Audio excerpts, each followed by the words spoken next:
भाई नमस्ते, प्रणाम। हम मंजू वर्मा, जिला अम्बेडकर नगर टांडा से स्वागत है। मंजू लोकगीत 123 के चैनल पे आप लोगों के बीच बहुत दर्द भरा सोहर गीत, रक्षाबंधन सोहर गीत लेके आए। तो आप लोगों जरूर यह गीत का सुनी है।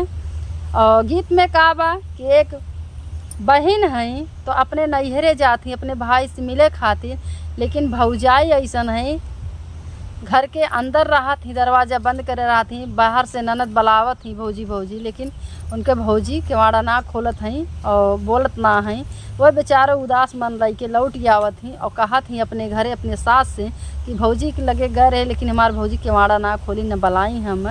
तो कुछ दिन के बाद भैया आवत हैं हाल चाल ले, जैसे वह ना चिन्हत रहती भौजी अपने ननद को, वैसे भैया का बहन ना चिन्हती, पूछा थी भैया तू के भाई है, कहाँ से आवत है।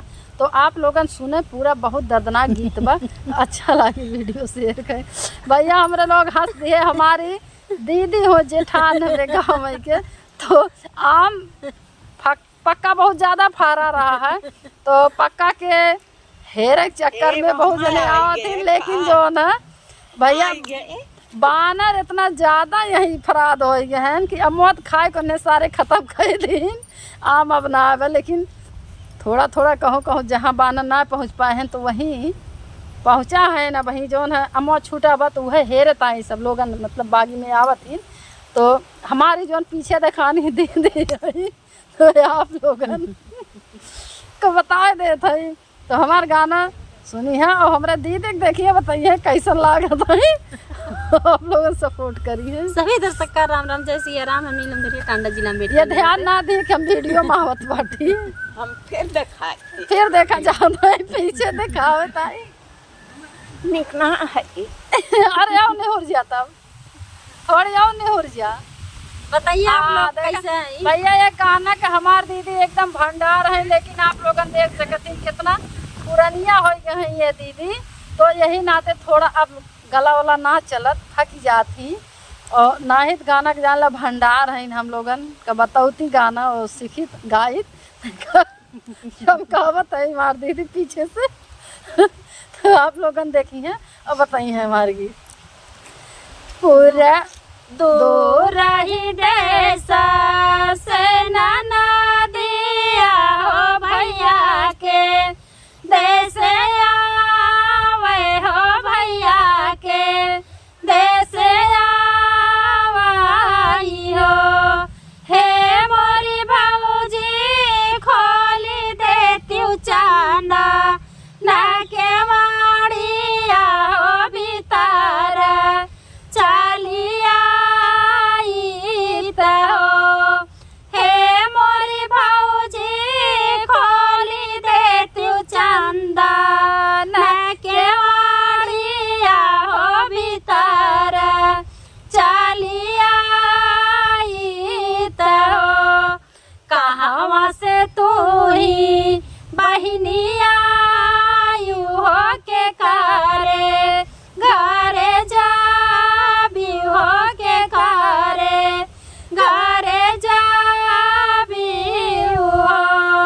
हे मोरी बहनी के करायू तू ही नाना दिया हो के वड़िया मोरे खोलाई हो।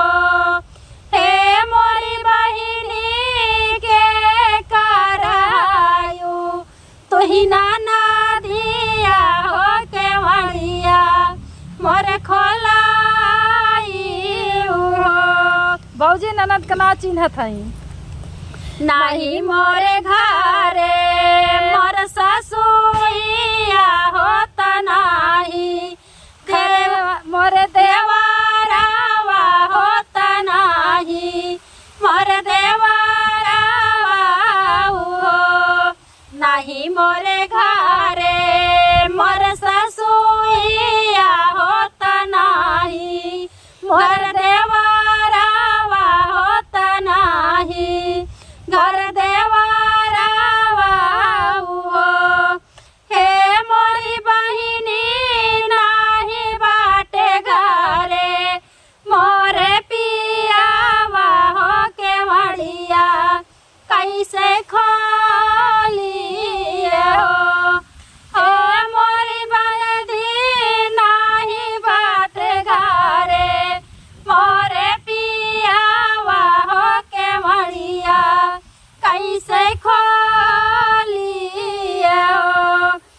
तनी बचाना सुनी ना नारी हो तबाहू तय दुखी ता भाई बाहू तय दुखी ता भाई हो हे मोरी भौजी आज मोरे माई या जे होती हो यहाँ का बारा भेटाती न हो हे मोरी भौजी आज मोरी माई या जे होती हो यहाँ का बारा भेटाती न हो दुखित मन दुखी मना होई के नाना दिया हो ससुइया लागे ठाड़ी हो ससुइया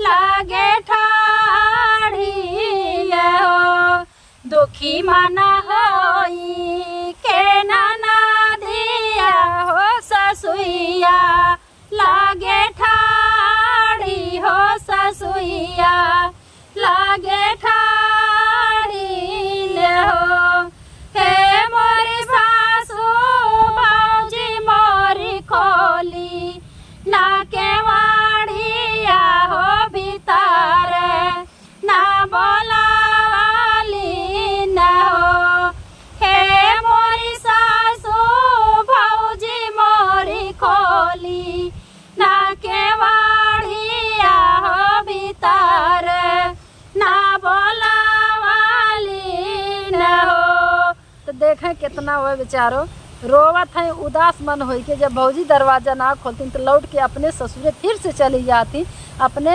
सास से बतावत हैं अपन नैहरे के दुख भरी कहानी।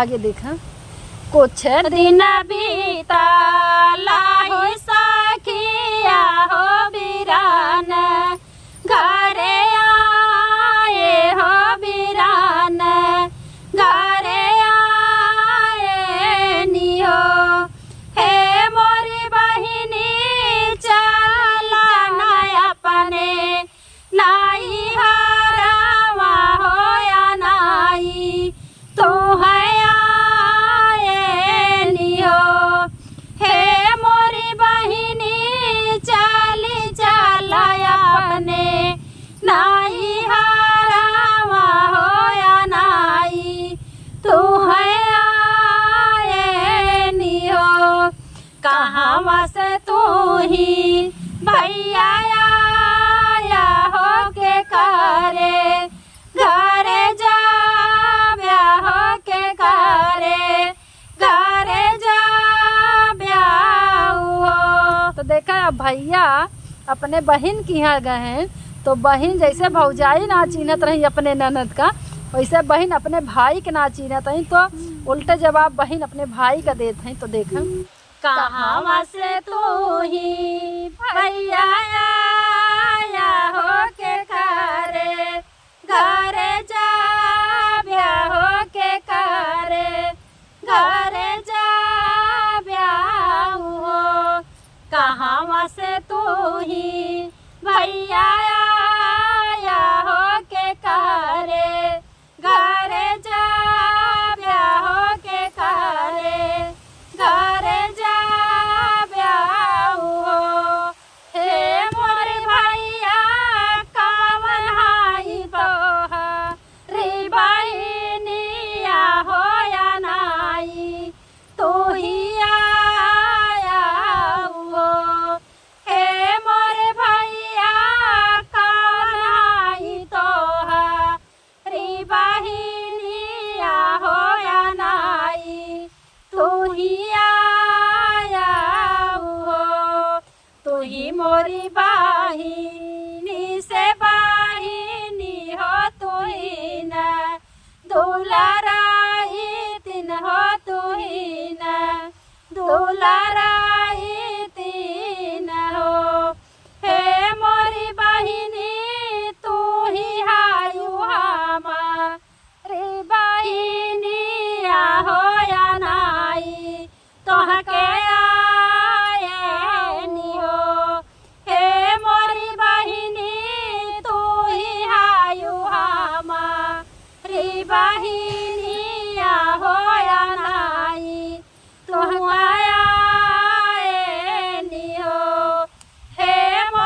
तनी बचाना सुने भैया हो तबाहू तै दुखी तबाए बाहू तै दुखी तबाए हो हे मोरी बहिनी रानिया का देबै हम भगाई हो बहिन लापमाना की हो हे मोरे बहिनी रानिया का देबै हम भगाई हो बहिन अपमान की हो इतनी बचाना सुनी बहिनी हो भैया से राजकार भैया से राजकार हो हे मोरे भैया भौजी मोरी हाय दान हो घर से गाया हो हे मोरे भैया भौजी मोरी दान हो घर से जिन भगाया हो। धन्यवाद।